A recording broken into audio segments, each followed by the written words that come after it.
So we are on chapter 12 of book 3,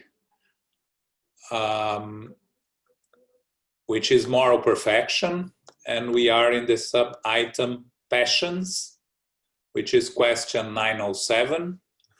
I'm going to share my screen so you can all read. So I hope you can see it, and I'm going to ask Paco, you're going to read for us today. You are muted. I'm going to unmute you. Okay, Paco, now I unmute you. Can you read it for us? Yes. Thanks. Passions. As our passions are rooted in nature, are they bad in themselves? No, it is only their abuse or excess that is bad. The principle of all passions has been given to human beings for their own good, and these passions may spur them to accomplish great things. It is only their abuse that does harm. Okay, so if you go to the dictionary, you find different definitions of passion. What we are talking about is this specific definition: a strong liking or desire for or devotion for some activity, object, or concept. Okay? Now, passion, it's very important. It's part of who we are. It's part of our construction. Someone asked. I like that. I like that. Construction. Yeah, I like that.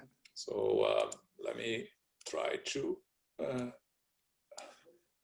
increase the size of the text that someone asked me. Yeah, great, great. Better? Much better, much better. Okay. So when you talk about passion, without passion, at our stage of evolvement, without passion, we are not going to do anything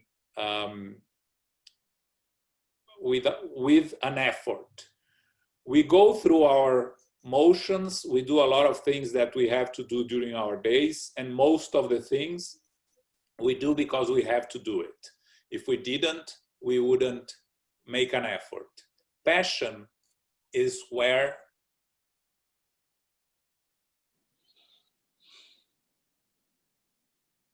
we really like. So it is very important and very useful to our progress to have passions and to act on our passions.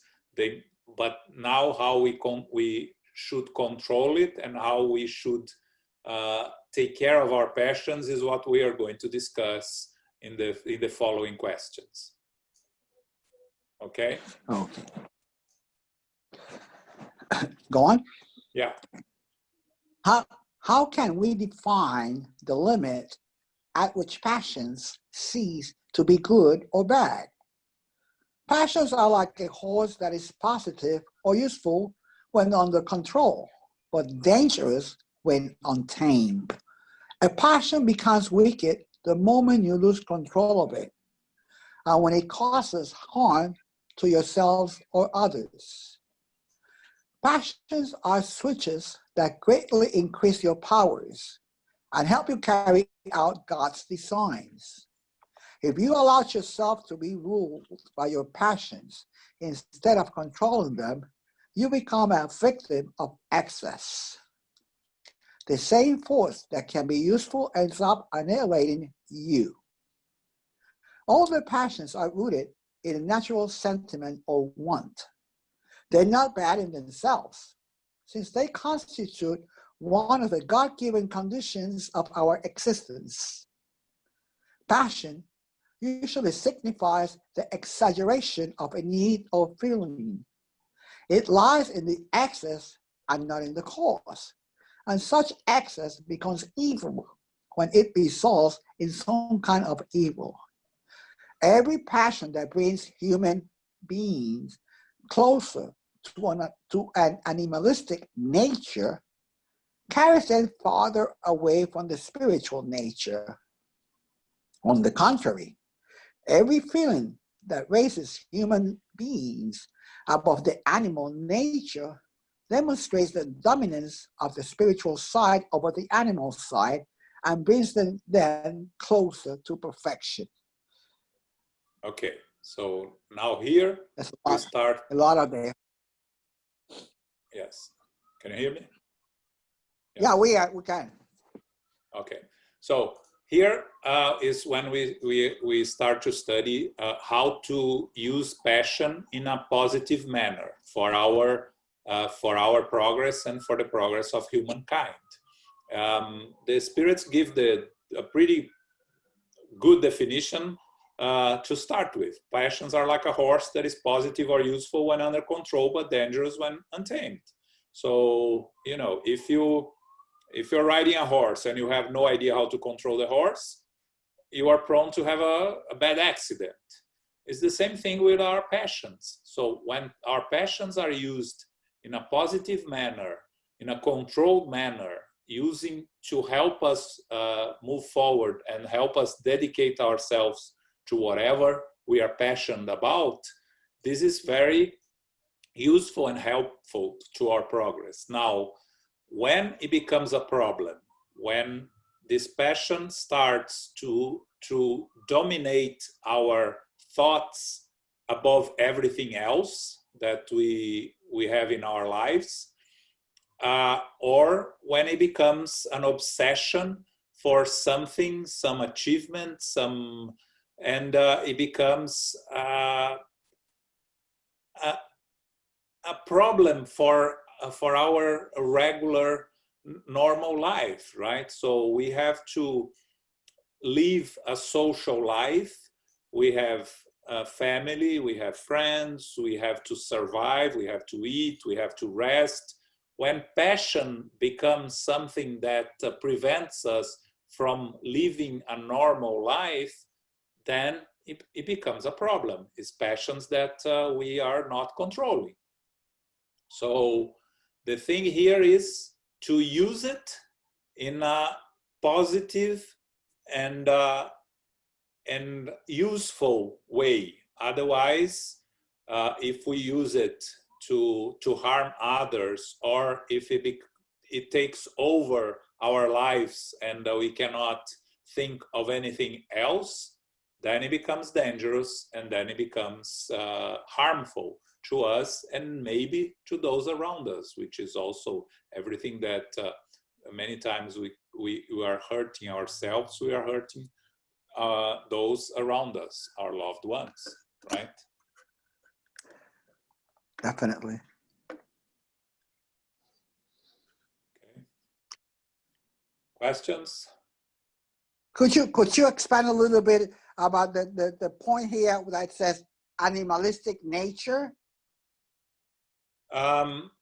So what do we bring from the animal stage? We bring basically the instincts, right? When we use passions instinctively, more instinctively than rationally, we are using it in more of an animalistic nature, right? So let's say when you are passionate about something, work, and you to fulfill that passion, you trip over everyone that is in your way, and you disregard those that anything outside your field. So you disregard your family, you disregard your loved ones. You are using it in an animalistic nature more than in a spiritual nature, because when you're using passion in a more spiritual nature, you are using it looking at helping humankind in a way in whatever you are doing, right? Because whatever we are doing, using our abilities, our resources to help humankind, if we are using it with passion, we are producing a positive result more likely, and we are more closer to our spiritual nature than our animalistic nature. Animalistic, So, yeah. if you think of, and then passion, it applies to everything, right? When we talk about relationships, passion, normally we say passion is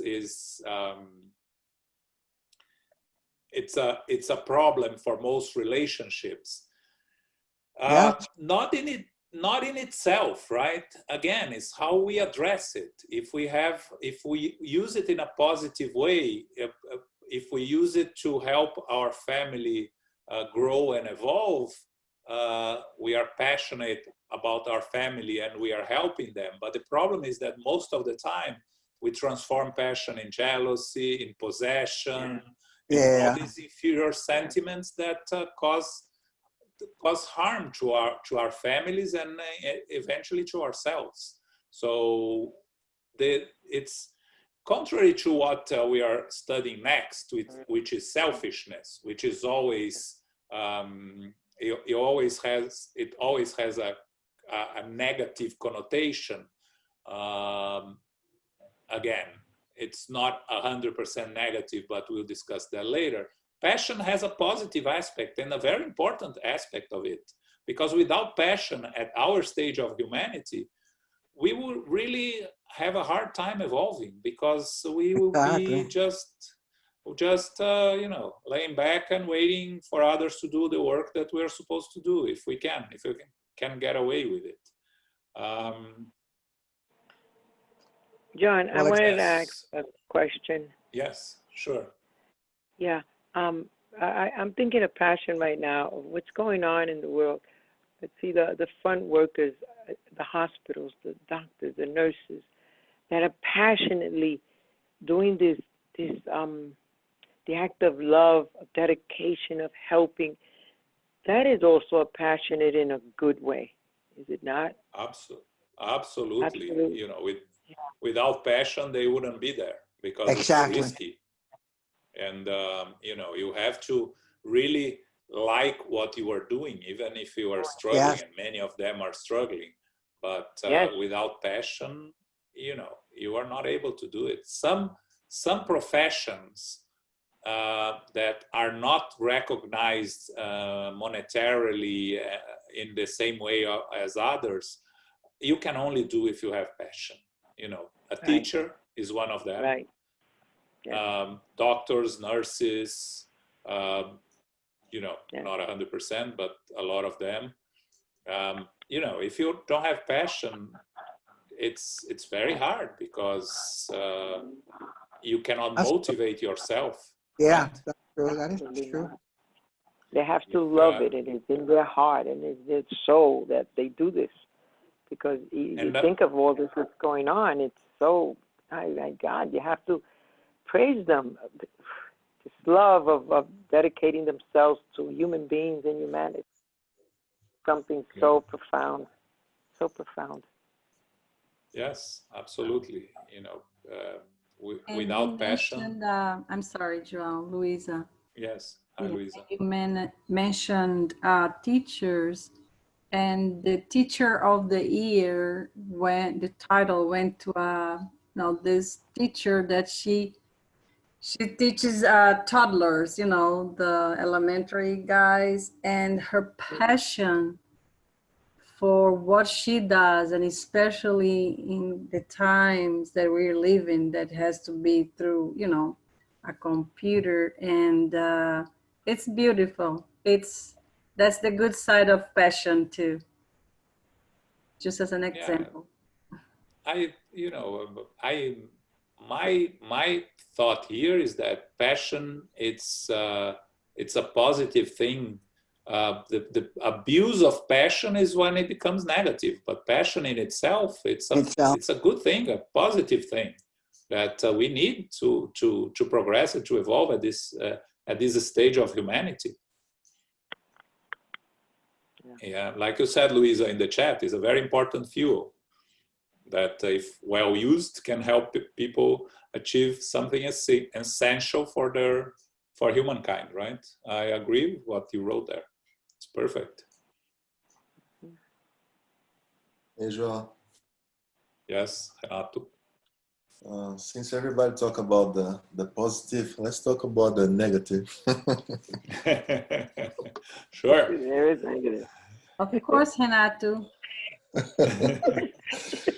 So, talking about the the excessive negative passion.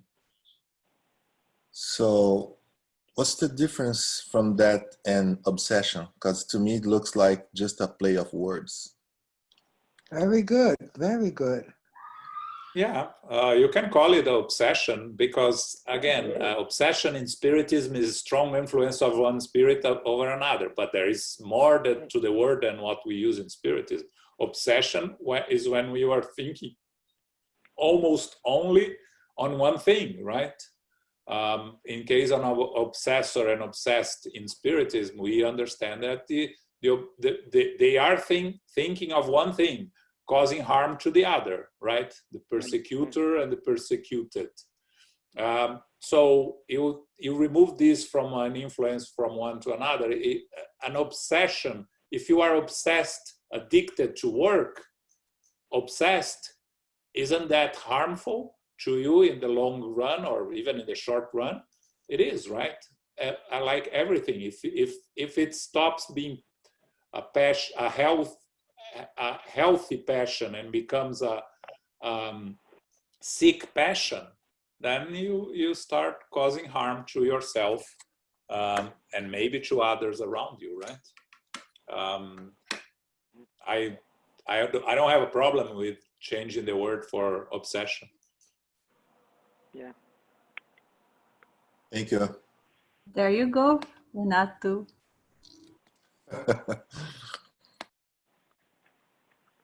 Okay, should we continue? Yeah. Go on. 909, no? Yes. Are an individual's own efforts enough to vanquish his or her bad tendencies? Yes, a very small effort is often all that is needed. It is the will that is missing. It is quite outstanding how few of you make any serious effort. Go on. Okay. Yeah, go read the next one. Can human beings obtain effective help from spirits in overcoming their passions? If they address a sincere prayer for such help to God, good spirits will help them as it is their duty to do so. Oh yes, oh yes. So yes, Paco. Go on. Passions. Okay, so these two questions go directly to what Renato just asked us, right? So let's talk about the negative aspects of our passions. Can we, through our own efforts, can we control our bad tendencies? And the spirits are very clear. You just need a very small effort. What is missing is the will. Why? And we are going to study on selfishness later. You know, we really don't want to control them. You know, let's go back to the workaholic. Most of the times, they see no problem with being a workaholic. They don't see the harm that they cause to others. That's true. So they think that they are doing the right thing, and you can't convince them to the contrary. So what is needed there? It's what is lacking there. What's lacking there is the will of controlling the addiction, right? And you know, when I talk about addictions, and workaholic is an addiction. Yes. Most of the time, and like Elmo explains to us about chemical addiction, right?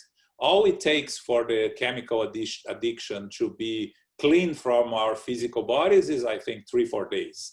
The rest is in the mind. We cannot get rid ourselves of the addiction that it is in our minds. Exactly. So it's lack, So to overcome the addiction is the will, right? The will that is missing. And so to control our passions, the bad tendencies of our passion, what we are lacking is the will. We don't convince ourselves that it's serious enough for us to make an effort. Normally, you know, going back to the workaholic, because it's an easier one for us to deal with, they don't see any problem. You know, oh yes, I know I'm no workaholic. I should try to ease the load. I should work a little less, but they don't really want to do that, and they don't have the will to reduce their workload. So it's, you know, you just need a small effort. The small effort, again, we go back to Emmanuel, discipline, discipline, discipline. What we are lacking is discipline in every aspect of our lives. And if we have the discipline to control our bad tendencies, eventually we will overcome them. It's not a work that is going to be done in 1 day, 2 days, 1 week, 1 month. Sometimes it's the work of a lifetime. Sometimes it's the work of many incarnations. But if we don't have the will, if we don't have the desire, then it's not going to happen. We cannot even start. So the second one, before we move, the second one, of course, we can always ask for the assistance of the spirits. They will be close to us. We have our protecting spirits around us all the time, our guardian angel, our familiar spirits. They are all there to help us, but they can only help us if we want to be helped, if we open ourselves to them, and if we make our part. If we don't make our part, they cannot force us to change if we don't want to. Yes, that's true. I just wanted to make the comment that workaholics are usually looked upon as something that's commendable. The people are like, oh, he works very hard. You know, he's like, workaholic it's something that people like look up to. Most people look up to. And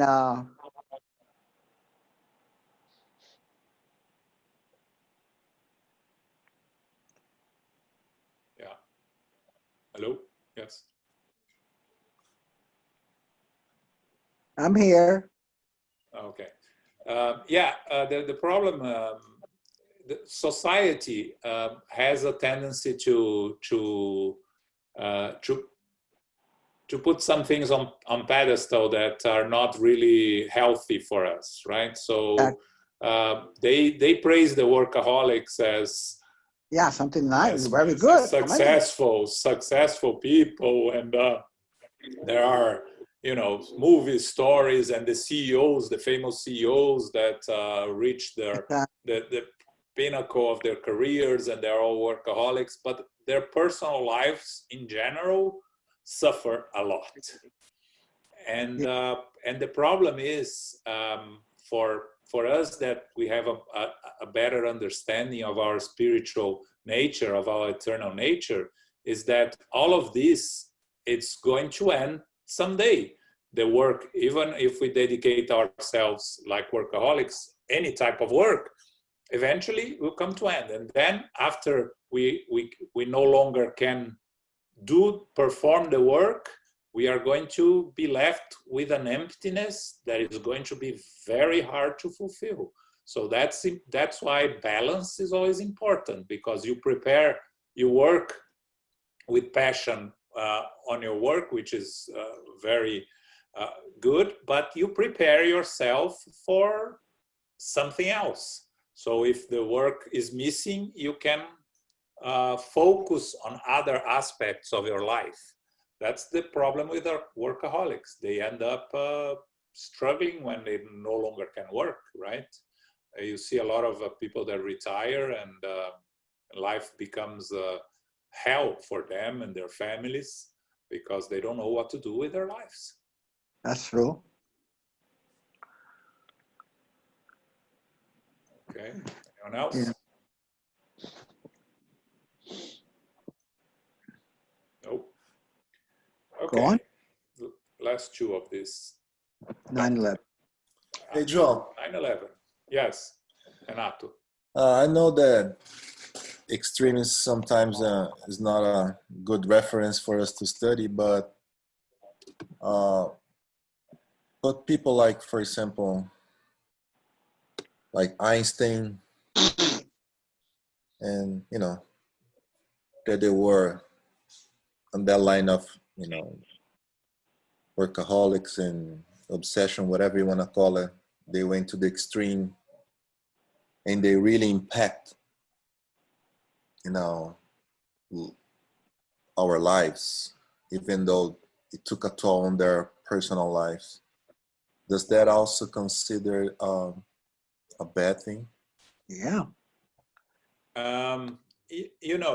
It's a very good question, Renato, because when we think about someone like Einstein that you brought, his work benefited humankind so much that it's very easy to think that he should be excused from the consequences of his personal choices. Very good. But again, our personal choices will have consequences. So he can have benefited humankind, and he did, and he's going to receive.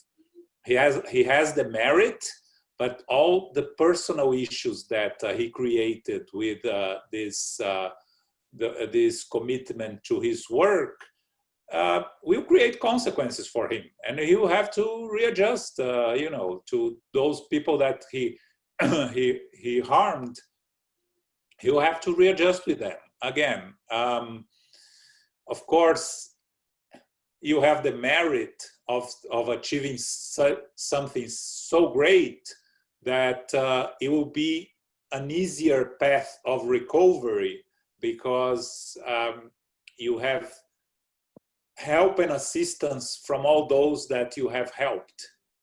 So it will make the journey a little bit easier to repair the mistakes. But they are there, and they have to be repaired, like we all have to repair our mistakes. So we have mentioned more than once cases like him, or Martin Luther King also, that did a wonderful job for humankind, for the evolution of humankind, but in his personal life struggled a lot.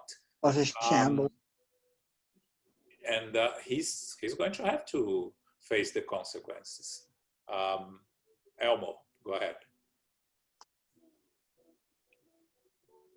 Yeah, if you go back to the explanation of Kardec on 908, he says, passion usually signifies the exaggeration of a need or feeling. It lies in the excess and not in the cause. And here's the thing, and such excess becomes evil when it results in some kind of evil. So if when I use Einstein as an example, if he committed an excesses, if he went beyond what I would call normal and end up being in the excess, what was the consequences of it? Did it produce any kind of evil? If it produced some kind of evil in his private life, he'll deal with that on his own. But in the law of justice, the law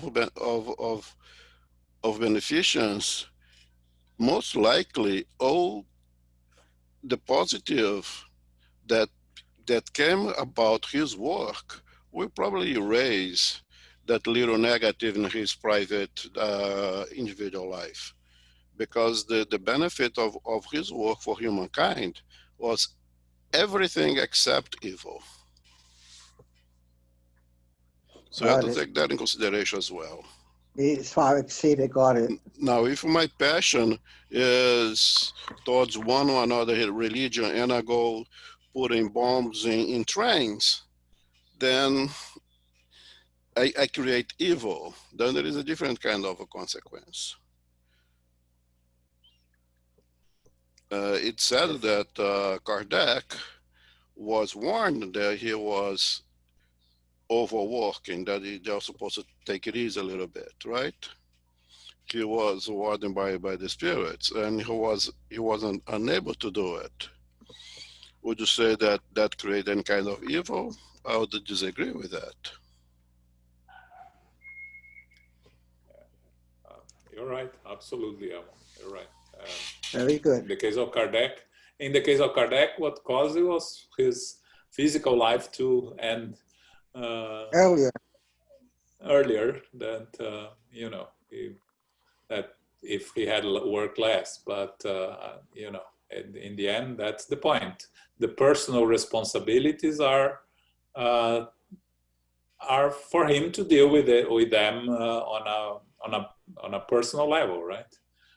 There are consequences, and we create consequence for our actions with our loved ones, and because we are imperfect, of course, we are going to create issues with those around us, and eventually we have to fix them.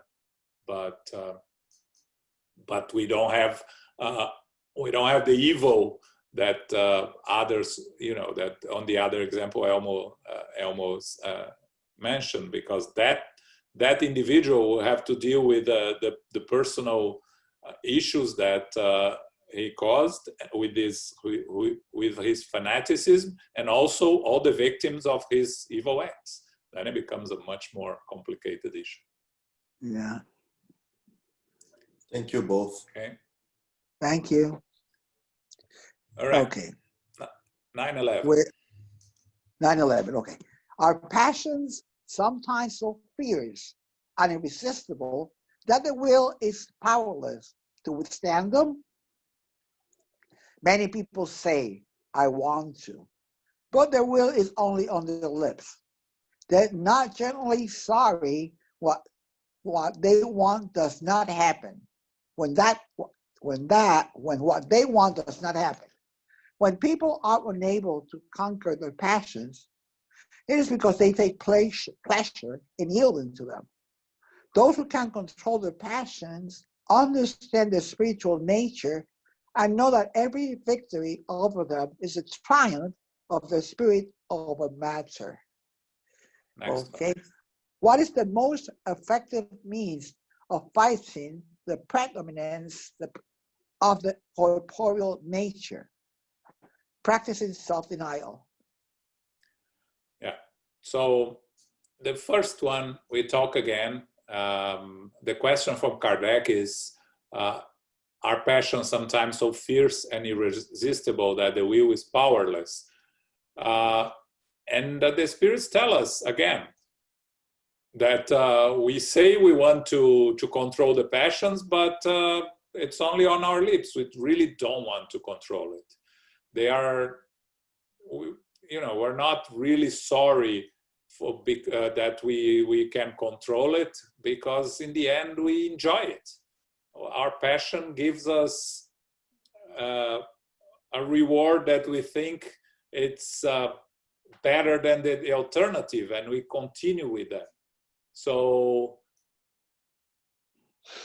again, we have to go back to our spiritual nature. We have to understand that we are here, we are imperfect spirits, we are on this journey of moral and intellectual involvement, and balance is always the best way to move forward, right? Whenever we go to the extremes, we create problems for ourselves.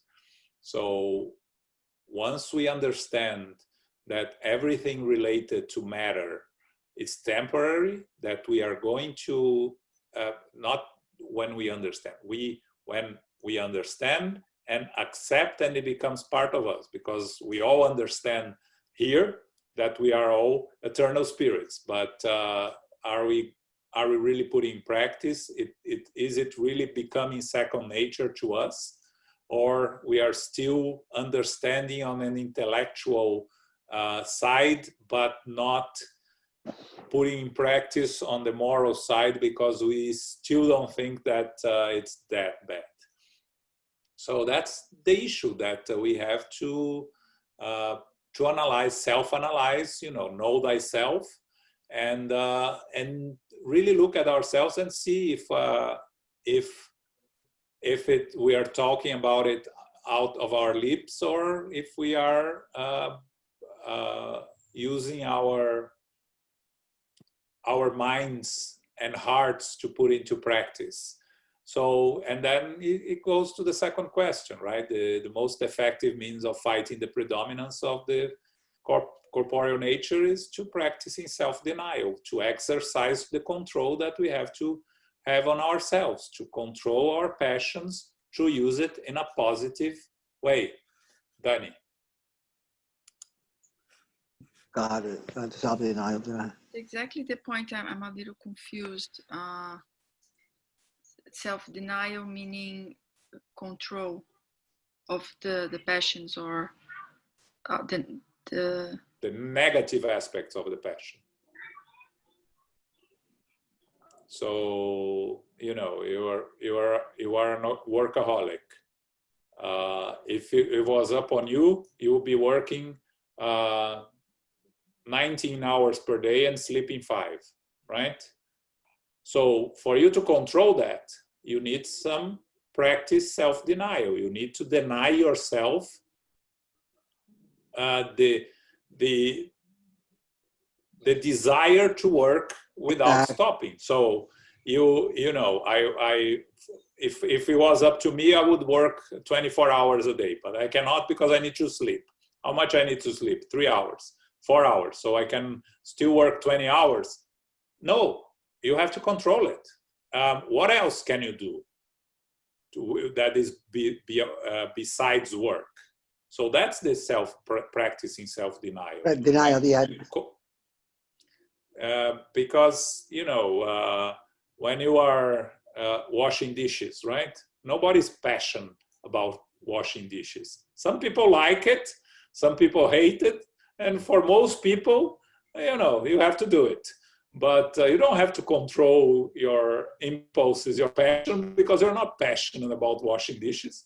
We are passionate about other things. So those things that we are passionate about is the ones that we need to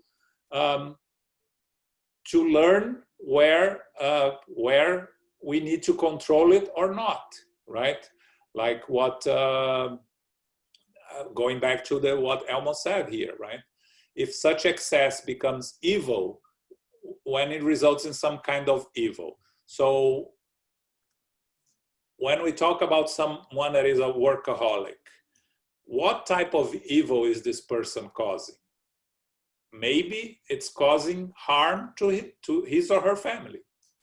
That's the evil that is called. Nothing more than that. In terms of work, there is no evil being done. But in terms of their own family, they're causing issues for their family. So they need to learn to balance, right? That's where the self-denial comes. I do believe that when we say self-denial, that was a little bit confusing to me too, because denial is usually used as a defense mechanism. Okay, so in actually what we're talking about in 1850 is not yielding to the passion, denying the passion, not yielding to the passion. But you know, self-denial. Yes. You know, nowadays denial is like a defense mechanism. Self-denial. That's what's the confusing of the, you know. But when you explained it, I understood it well. Thank you. In the original, in French, it's the original says practice abnegation. Exactly, negating, not yielding, negating. Yes. So abnegation of your own of self. The impulses of the passion. Exactly. Yes. So that's what they're talking about here. It's practicing the control of oneself on the excesses, right? It's always the excesses, right? It's always the extremes. So we have to control our own excesses. But it's quite interesting. It's quite interesting that the word itself in 1850 and today's the connotation of denial. That's very interesting. The linguistic context. That's my point. Yeah. Yeah. I don't know if there'll be better, you know, if using abnegation, I don't know. Julio, that's with you. Elmo raised his hand. Elmo. Abnegation. Very Yeah, good. I think that abnegation is more appropriate, but I like to hear from Julia as well. I would say abnegation. Self-denial. Yeah. Self-denial implies other things psychologically. I would say abnegation, that which is next to denial, abnegation, but not necessarily the concept of self-denial that we understand today. So it's just basically the control of oneself. Exactly. Yeah. Yeah, I totally agree. And the way that I see this is the exercise of trying to replace want to need, to use or to exercise, to do the things that we need, not necessarily the things that I want. Like, I like to eat, and I like to eat, and I like to eat. I create a tendency to have a passion for food and overeat and create all the negative or the evil consequences that we all know about overeating. Now, if I replace that, I need to eat, but I need to eat to maintain good health. You're more likely to abnegate your wants and eat properly. Exactly. Relinquish. Yeah, I think as we try to replace the want with the need and be reasonable about my needs above my wants, we are more likely to control our passions. Yeah. Definitely. All right. Any more questions here? We're finishing passions. Just a quick clarification, so I don't get confused. Something that is bad is not necessarily evil, right? For example, Yes. we for example, this example that Elmo was saying about eating. So you eat too much, you get overeating and everything. Of course, you might end up dying for that, but that's not evil. It's bad, right? So there's a difference on that, right? No, that's Julio, you evil. want to talk? Julio, go ahead. Yes, I think it's a good point that Renato brings to the discussion. So good and bad is, the concept of good and bad is necessarily a collective social concept. Once you are alone in an island and have nothing, including not having a cell phone, and you're completely on your own, there is no good or bad. That is something that is going to be healthy or unhealthy to yourself, but not necessarily good or bad. The idea of something like that is really a social concept. And I think to tie to what Elmo just said, which I thought was great, Elmo touched on something that is very important, because if you look at us, if you look at ourselves as human beings, right, as animals, and so from the point of view of our evolution from animals into human beings and so on, we need to understand that we are learning by experience. We have wants. As we start our journey, we have wants, but we don't understand. Of course, we have needs as well, but we don't understand them. For us, everything is a want, because in a way, think of it as a little child who is egocentric, not selfish. Egocentric, the world exists for them, to please them. In a way, that's how we see ourselves when it comes to passions. And we are learning to move from the wants to the needs, which is what Elmo was mentioning. And as we do this, the more of us who do a particular action here or there, we create concepts of good or bad. Even good and evil, because bad and evil is something that is destructive with malice, whereas bad is something that is just destructive or unhealthy. You know, if we want to define our terms, we would say evil has malice in it. So someone who acts in a calculated manner by by thinking ahead of everything, what the possible outcomes might be. So that's evil. But when you do something and you don't have a very healthy or constructive result at the end, it's not necessarily evil, just bad. But again, bad because of what others think. It's an imposition of society on us. That's all. Thank you.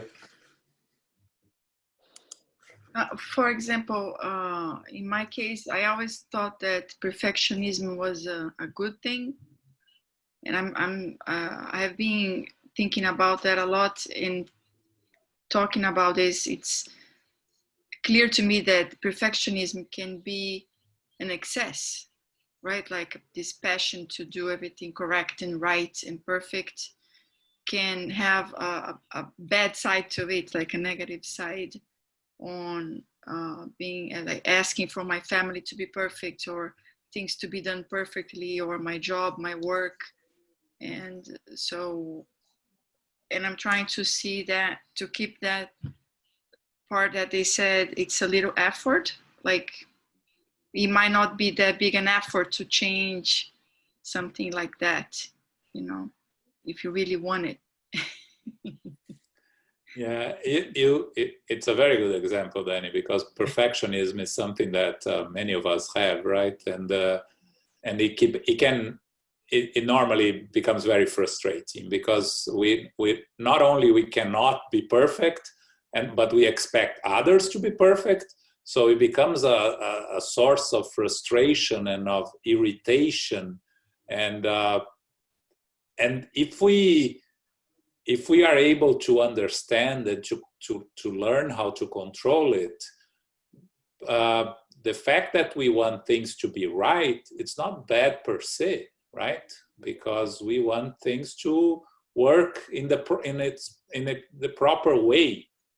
But the thing that we have to be able to control is first the expectation of others being perfect. Because it starts very. It creates a lot of problems, because on things that we do that do not relate to others, we can try to be perfectionists, understanding that there are limitations, but the aim, the target is not bad per se, because we want to do the best possible job. We want it to be perfect. When we cannot achieve and we become frustrated and we become irritated and it becomes an issue that prevents us from moving on, that's when it becomes a problem, right? So accepting the limitations and the imperfections of our work or anything related to it is that exercise, this small effort, because it's not really a big effort, it's a small effort. If you repeat every time you start something, you say to yourself, I want this to be perfect, but I know it's not going to be perfect, but I'll do my best. And if you repeat to yourself that, you create a habit of asking the best from yourself, but understanding that the perfection is not possible at our stage of evolution, right? Actually, we go back to what Julio said, not even the spirit becomes perfect, right? Becomes perfected, right? So if we understand the limitation, and that requires a small effort, it doesn't really require much of effort. It requires the will to continue doing it on a constant basis, because normally what happens is that we do it once, twice, and the third time we forget about it. And then we go back to old habits of getting annoyed and getting frustrated, because that's still our nature. We have to change our nature, and to change our nature, it needs to be a daily exercise. Changing habits can only be changed with creating new habits. So to create a new habit, it's not something that will happen overnight. it will require work. But I think it's a very good example, perfectionist, because many of us are perfectionists, and all of us are in one way or another, one thing or another. Even those that you look at them and you don't see any not even close to perfectionism, they also want to be perfect in things that maybe not related to what we understand as perfection, but it is, again, it goes back to the excesses, right? The perfectionism, when it becomes an excess, it becomes problematic, and we all know the consequence of it, the troubles that we create to ourselves when we try to be perfectionists, right? Yeah, and also maybe to get rid of an addiction that we acquire is easier than fighting against our own nature. It's a little harder because yes, you get rid of the chemicals or that whatever you learned along the way, but the nature of us in itself, it's harder to break yes. break from. Yeah, it's much easier to quit smoking than to overcome your jealousy, right? If you're jealous, if you have a tendency to control it, to learn to control your jealousy, to overcome it until you overcome completely, is much more difficult than to, let's say, quit smoking, for instance, which is external, which is just the will. Because with the will, you can control, you can quit smoking. With the will, you can overcome jealousy, but it will take longer because it's going to be harder, right? And I'm just picking up the example of jealousy, but any other of our imperfections that we have. But the thing is, the first step is to recognize. And in every aspect of our evolution, the first and very important step is to recognize our imperfection, because if we don't even recognize, we're not going to make any effort to overcome it.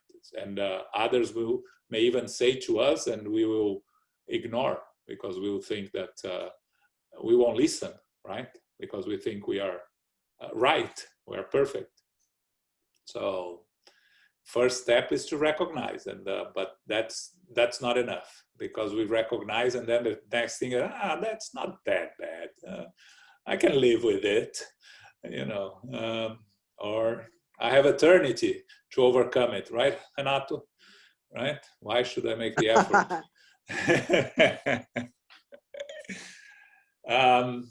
We have 5 minutes. I'm not going to enter into selfishness, so let's continue with the passions for another 5 minutes, and we leave selfishness for next week. Anyone else has anything to say?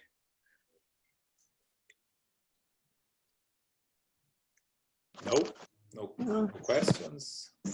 Yeah, I'm sure I think someone has this. something. Yes, thanks. I think there's 1, 2, 3, 4 questions and answers are probably the hardest truth that we have to deal with ourselves at a personal level.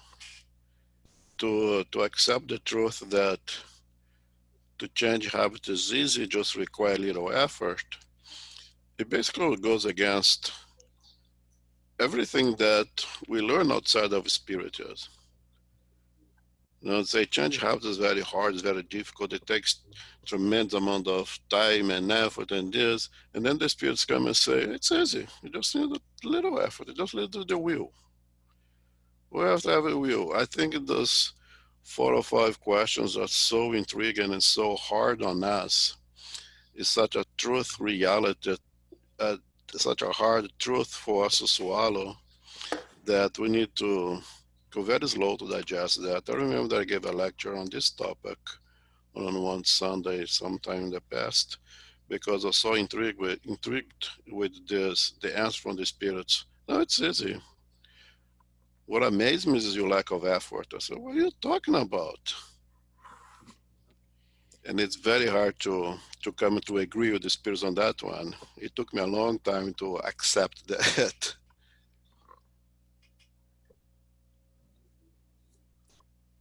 I totally agree with you. It's not easy. It is very, very hard when it says, oh, it just takes a wish, right? Oh, an effort, correct? A little effort. You just need the will. But the thing is the will, right? That's correct. The key word. The Huh? key word is the will. Yes, the key word is the will. Oh, That's exactly. where, Uh-huh. and that's where we are going to struggle. Mhm. Okay. In our gospel Anyone at home else? yesterday, we do the gospel in another book. We're doing the living will now, and that was the chapter of how many loaves do you have? That's when Jesus asked the disciples, about the food to feed everybody there, and the answer, I believe, was 7. I remember anymore. But Emmanuel developed a beautiful few paragraphs only on that question: how many loaves do you have? And the message from Emmanuel is that Christ is there to multiply the bread.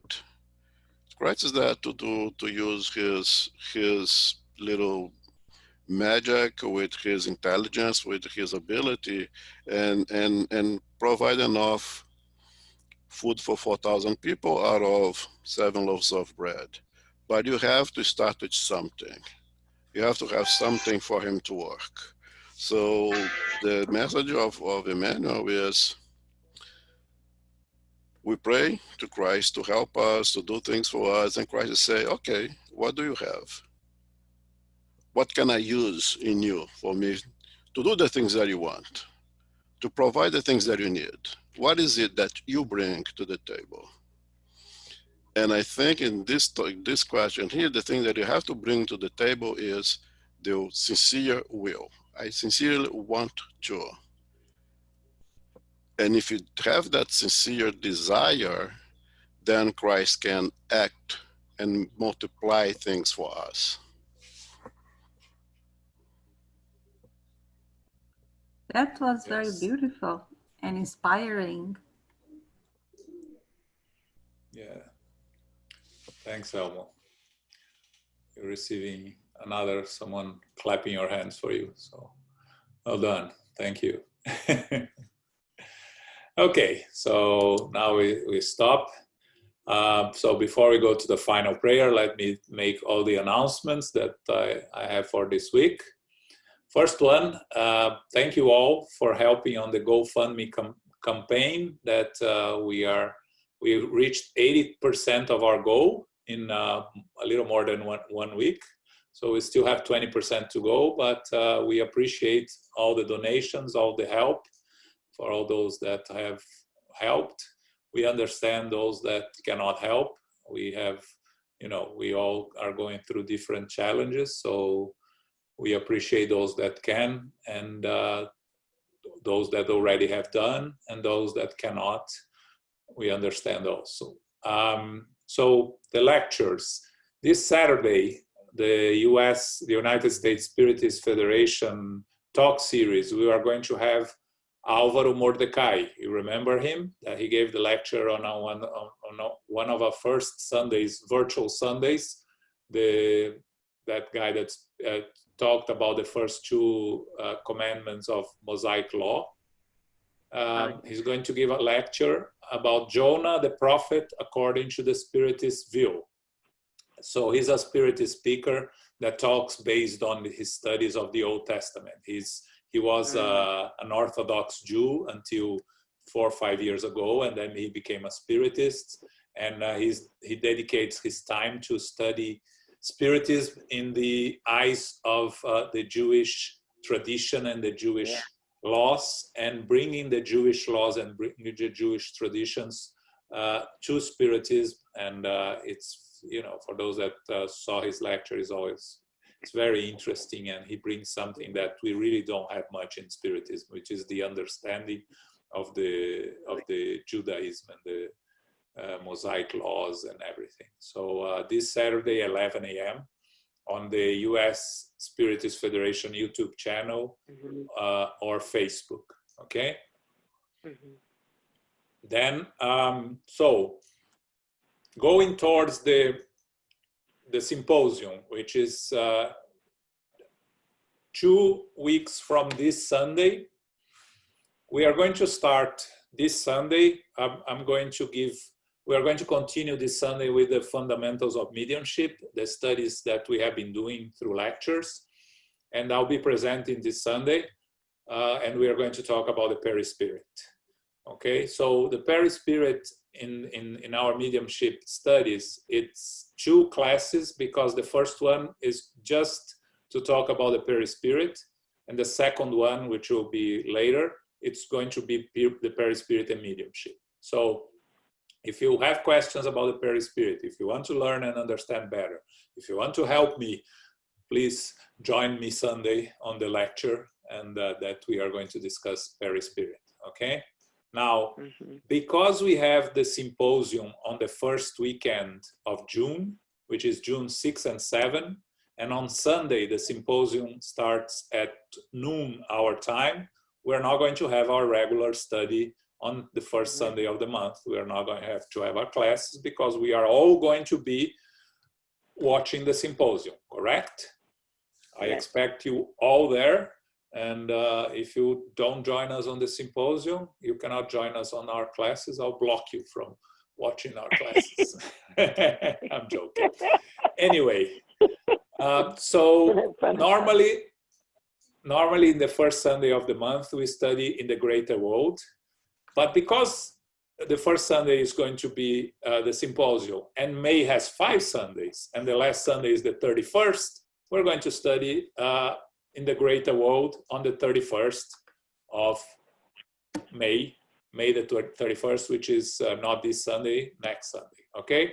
So we are going to finish, I hope we finish sex, which is a chapter, very interesting chapter. Yes, Dani. Is this symposium going to be several lectures at the same time, or just one person at a time? One person at a time, and 3 hours on Saturday, 3 hours on Sunday. Actually, it's on Saturday we have 2 lectures, and then a panel for the youth, which is the youth and spirituality in a technological era. And that's from 4 to 7 p.m. our time, Eastern time.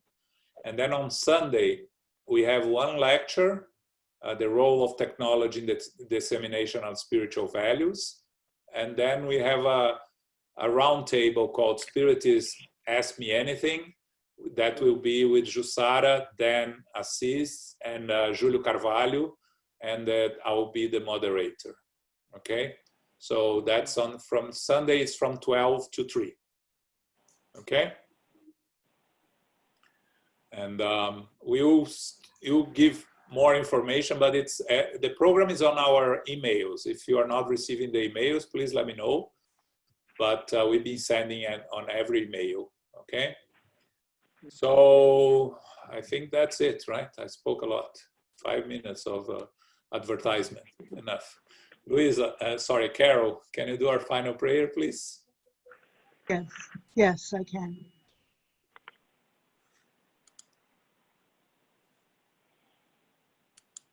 Infinite Creator and Supreme Intelligence, we are grateful tonight for all of us to be together to study the Spirit's book. We know that we are guided. We know that we are inspired when we get together in these meetings. We know that the spiritual benefactors are assisting us to keep our focus and to keep our wisdom mind in gear. We are truly grateful for these blessings, not only for the spiritual benefactors, but the mentors as well, and our spiritual protectors. We are greatly helped by them. As we close our meeting this evening, may we take stock of ourselves each day, not in an egotistical way, but in an objective way, helping us to note whether our passions are balanced, whether we can make improvements, or whether we can lessen our wants act in favor of pursuing our needs. We ask for the grace and the guidance to assist us with this. May we be diligent, may we be honest, and may we take stock of ourselves in this way. As we close now, may we receive the love and light of Christ within our hearts and within our minds. May we be blessed, may we be guided, and may we continue our pursuits of our studies, our mindfulness, and those things throughout the week that give us inspiration. May we always keep our thoughts elevated and ask for the safety and protection of our family, friends, loved ones, and co-workers. We are truly blessed. We are truly blessed to have the knowledge of Spiritism, and may we continue to share it with others as we are able to do so. As we close now, we remind ourselves to be beacons of light in this world, in our community, and with our families. Go forth now in peace, so be it.